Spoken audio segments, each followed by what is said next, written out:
सहारनपुर की थाना चिल्काना पुलिस द्वारा 8 वर्षीय बच्चे की हत्या की घटना का खुलासा करते हुए 2 हत्यारोपी अभियुक्त मुस्तफा उर्फ कोबरा पुत्र इकराम उर्फ कालू निवासी मोहल्ला जाकिर हुसैन कस्बा व थाना चिल्काना जनपद सहारनपुर को धोलाहेडी के पुल के पास से व अभियुक्ता जरीना पत्नी इकराम उर्फ कालू निवासी मोहल्ला जाकिर हुसैन कस्बा व थाना चिल्काना जनपद सहारनपुर को ग्राम दुमजड़ा की तरफ कच्चे पक्के रास्ते से गिरफ्तार किया।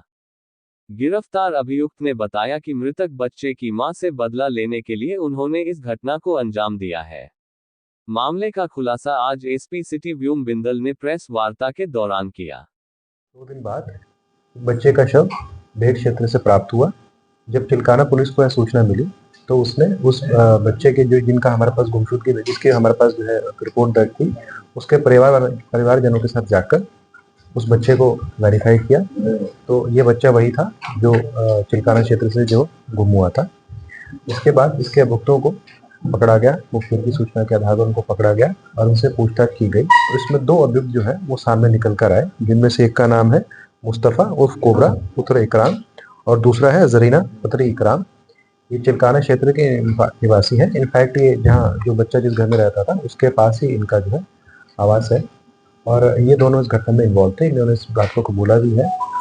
इनका ये कहना है कि जो ये था जरीना थी और जो मुस्तफ़ा इनके जो पिता थे, उनके शायद संबंध जो थे वो इस जो लड़का जो डिसीज्ड है उसकी चाची के साथ थे और इस चीज़ को लेकर इनकी गांव में काफ़ी बदनामी भी हुई थी। उन लोगों ने आके इनके एक बार घर पे इस चीज़ के लेकर कहासुनी भी हुई थी और उसके अतिरिक्त जो मुस्तफ़ा का बड़ा भाई था, किसी कारण से उसकी मौत का जिम्मेवार भी ये लोग जो डिसीज्ड है उसकी फैमिली वालों को मानते थे। तो इस बात को लेकर ये जो लोग थे ये ऑलरेडी उस डिसीज की फैमिली का रंजिश रखते थे। तो इसी चीज़ के चलते ये लोग मौके की तलाश में थे। तो वो जब बच्चा इनको घर के पास दिखा तो एक्यूज ने उसको अपने मोबाइल में कुछ वीडियो गेम या इस तरह का कुछ चीज़ दिखा के उसको ट्रैक किया और उसको अपने घर ले गया। फिर उसने उसका तकिया रखकर उसका जो है सांस घोट दिया और फिर उसका गला भी उसने घोट दिया, एक कपड़े के टुकड़े से उसका गला भी घोट दिया गया। उसके बाद इसकी माँ ने इसे एक बोरी दी। उस बोरी के अंदर ये लोग लाश को डालकर अपने टेम्पो के द्वारा लाश को बेहद क्षेत्र में एक नहर में फेंका, रजवाहे में फेंका। सहारनपुर की थाना सदर बाजार पुलिस ने एटीएम कार्ड बदलकर धोखाधड़ी से पैसे निकालने वाले गिरोह का पर्दाफाश करते हुए गिरोह के 3 सदस्य अभियुक्त अनिल पुत्र खजान सिंह निवासी हाथरस हाल पता भराई वाला मंदिर सूरजपुर गौतम बुद्ध नगर, आबिद उर्फ मिंटू उर्फ कर्नल पुत्र ताहिर निवासी गौतम बुद्ध नगर व पिंकी पुत्र जतीजी निवासी ग्राम म्याव थाना हाथरस हाल पता किराए का मकान सूरजपुर थाना सूरजपुर जनपद गौतम बुद्ध नगर को चेकिंग के दौरान छोटी लाइन चौकी क्षेत्र खलासी लाइन के पास से गिरफ्तार किया, जिनके कब्जे से पुलिस ने 12,000 रुपये नकद, 3 एटीएम कार्ड, अलग अलग बैंक के 2 प्लास्टिक की छोटी एल्फी की डिब्बी व घटना में प्रयुक्त मोटरसाइकिल भी बरामद की है। और इसमें बहुत मेहनत के साथ टेक्निकल इंटेलिजेंस, सीसीटीवी फुटेज और मैनुअल इंटेलिजेंस के साथ फाइनली इसमें 3 लोगों को जो है गिरफ्तार किया गया है, जिनमें से एक का नाम है अनिल सन ऑफ खजान, एक का नाम है आबिद उर्फ मिंटू उर्फ कन्नर और एक का नाम है पिंकी। ये तीनों जो है हाथरस के रहने वाले हैं। इनका जो इनके पास से 3 एटीएम कार्ड भी बरामद हुए हैं अलग अलग बैंक्स के। इनके पास से कुछ कैश भी बरामद हुआ है। इसके अतिरिक्त जो मोटरसाइकिल इन्होंने घटना में प्रयोग की थी वो भी पुलिस ने बरामद करी है। सर किस तरह बदलते थे एटीएम कार्ड, क्या इनका मोडस ऑपरेंडी था? जो इनसे पूछताछ में सामने आया है, ये 3 व्यक्ति एक गैंग बना के कार्य करते थे। इनमें से एक व्यक्ति पहले ही जाकर एटीएम के जो कार्ड का स्लॉट होता है उसमें फेविस्टिक या एलपी तरह का कोई भी गम लगा देता था। उसके बाद जो भी व्यक्ति वहां पर पैसे निकालने आता था उसका कार्ड उसमें ब्लॉक हो जाता था, उसमें फंस जाता था और वहीं एटीएम का जो होता है एटीएम मशीन के पास ही ये अपना एक हेल्पलाइन नंबर लगा के रखते थे कि कोई भी मतलब दिक्कत हो, एक फर्जी मतलब हेल्पलाइन नंबर का भी एक वहाँ पोस्टर लगा के रखते थे।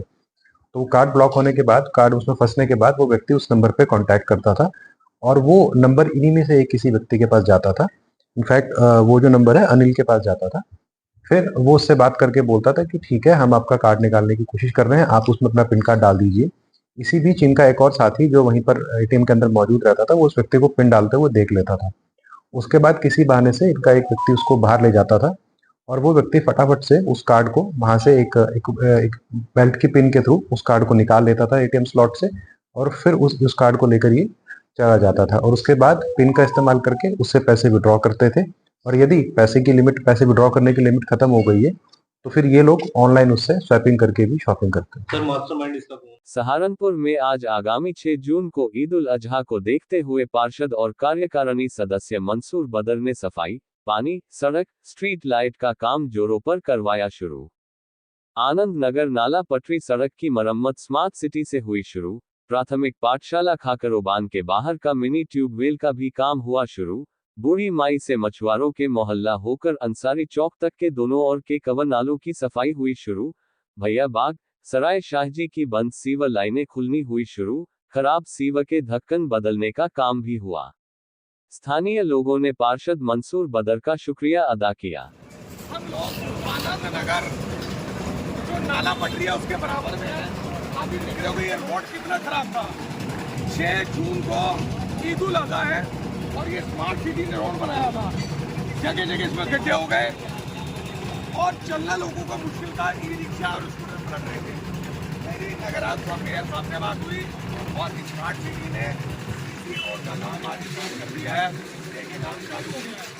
मैं आपके माध्यम से मेयर साहब का शुक्रगुजार हूँ, स्मार्ट सिटी का शुक्रगुजार हूँ कि एक अच्छा रोड बन जाएगा जिससे लोगों को चलने में दिक्कत नहीं होगी। शुक्रिया नगर निगम, शुक्रिया स्मार्ट सिटी। सहारनपुर जिलाधिकारी मनीष बंसल की अध्यक्षता में कलेक्ट्रेट स्थित नवीन सभागार में अस्थायी गौराश्रय स्थलों की स्थापना, भूसा क्रय, गौराश्रय स्थलों पर सीसीटीवी कैमरे, गौराश्रय स्थलों का निरीक्षण, क्रियान्वयन, संचालन एवं प्रबंधन के संबंध में बैठक आहूत की गई। बैठक में डीएम ने सभी एसडीएम एवं बीडीओ को निर्देश दिए कि संयुक्त विजिट कर चारागाह की भूमि को अवैध कब्जा मुक्त कराकर बीडीओ अपने संरक्षण में लेकर गौराश्रय स्थलों के निर्माण में तेजी लाएं। उन्होंने सभी खंड विकास अधिकारियों को निर्देश दिए कि गौराश्रय स्थलों हेतु चिन्हित भूमि पर बोर्ड लगाकर उस पर गाटा संख्या एवं रकबा भी अंकित किया जाए। निर्माणाधीन सभी गौराश्रय स्थलों को मई माह के अंत तक पूर्ण करने के निर्देश दिए। उन्होंने निर्देश दिए कि सभी गौशालाओं में गर्मी से बचाव के पर्याप्त इंतजाम किए जाएं।